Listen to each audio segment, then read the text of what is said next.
Assalamualaikum warahmatullahi wabarakatuh. Nama saya Muhammad Trianggara, saya dari kelas 11 RPL 1. Di video ini saya akan menjelaskan yaitu memecahkan permasalahan pemrograman input atau output digital analog pada microcontroller. Oke, langsung saja.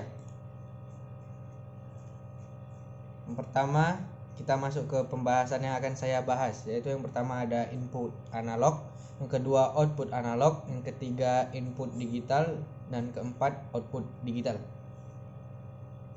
Masuk yang bagian pertama itu input analog.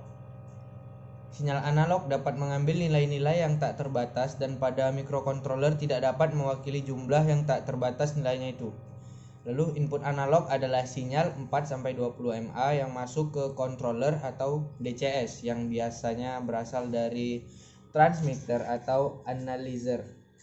Lalu masuk ke pin analog atau ADC. Berfungsi sebagai pengubah sinyal analog menjadi output digital sehingga mudah diolah dan dapat diukur. Oke, lanjut. Contoh gambar input analog. Di sini saya ada memasukkan contoh. Untuk contoh inputnya saya menggunakan contoh program dari Arduino seperti pada gambar di samping. Tentu kita memasukkan sebuah program sesuai yang kita inginkan atau kita buat. Jadi kalau kita membuat program sesuai yang kita inginkan, maka outputnya akan keluar sesuai yang kita inginkan juga. Lanjut, masuk yang kedua, output dari analognya.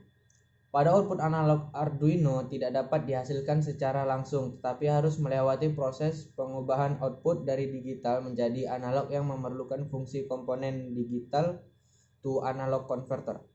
Tetapi pada Arduino, fungsi tersebut tidak ada modul itu, sehingga memerlukan modul eksternal atau modul DAC sebagai konverter sinyalnya. Dan ini contoh gambar outputnya. Di sini saya menggunakan lampu LED. Kita bisa menyalakan lampu dengan menggunakan program yang kita buat di Arduino tadi. Dan untuk hasil outputnya pun kita bisa menyalakan lampu LED dengan menggunakan program Arduino tersebut. Lanjut ke input digital. Input digital adalah sinyal yang akan diterima baik itu berupa nilai 1 atau 0, logika high atau low maupun kondisi on atau off.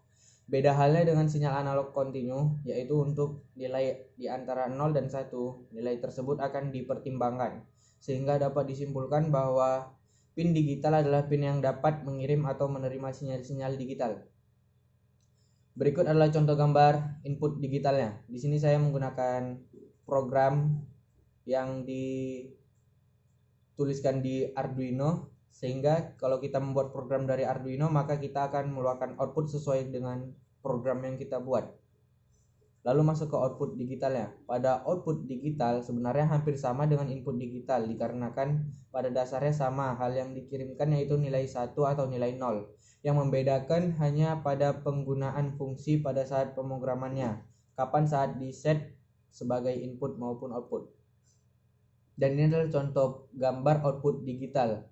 Dan ini hasil dari input apa yang kita buat programnya sebelumnya dari Arduino yang kita buat tadi, maka hasilnya pun keluar seperti ini. Sekian dari saya ucapkan terima kasih. Wassalamualaikum warahmatullahi wabarakatuh.